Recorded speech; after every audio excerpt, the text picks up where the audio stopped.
بسم اللہ الرحمن الرحیم۔ حضرت حذیفہ رضی اللہ تعالی عنہ سے روایت ہے کہ رسول اللہ صلی اللہ علیہ وسلم نے فرمایا،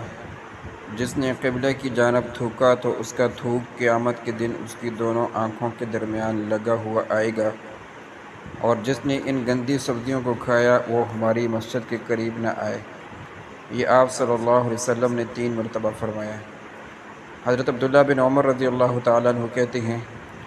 نبی اکرم صلی اللہ علیہ وسلم نے فرمایا کہ جو شخص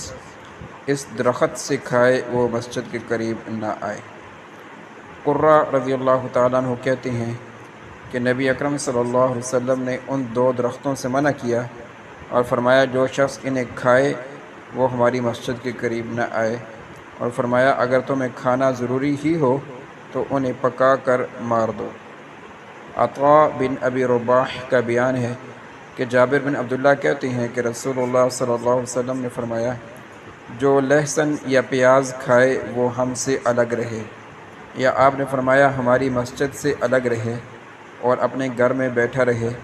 اور آپ صلی اللہ علیہ وسلم کی خدمت میں ایک طبق لایا گیا کہ جس میں کچھ سبزیاں تھیں، آپ نے اس میں بو محسوس کی تو پوچھا کس چیز کی سبزی ہے، تو اس میں جس چیز کی سبزی تھی آپ کو بتایا گیا، تو اسے آپ صلی اللہ علیہ وسلم نے اپنے بعض ساتھیوں کے پاس لے جانے کو کہا کہ جو آپ کے ساتھ تھے، تو جب دیکھا کہ یہ لوگ بھی اسے کھانا ناپسند کر رہے ہیں تو آپ نے فرمایا کہ تم کھاؤ، کیونکہ میں ایسی ذات سے سرگوشی کرتا ہوں کہ جس سے تم نہیں کرتے۔ ابو سعید خدری رضی اللہ تعالیٰ عنہ کا بیان ہے کہ رسول اللہ صلی اللہ علیہ وسلم کے پاس لہسن اور پیاز کا ذکر کیا گیا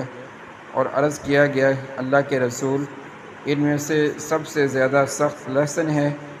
کیا آپ اس سے حرام کرتے ہیں؟ تو نبی اکرم صلی اللہ علیہ وسلم نے فرمایا کہ اس سے کھاؤ، اور جو شخص اس سے کھائے وہ اس مسجد یعنی مسجد نبوی میں اس وقت تک نہ آئے جب تک کہ اس کی بو نہ جاتی رہے۔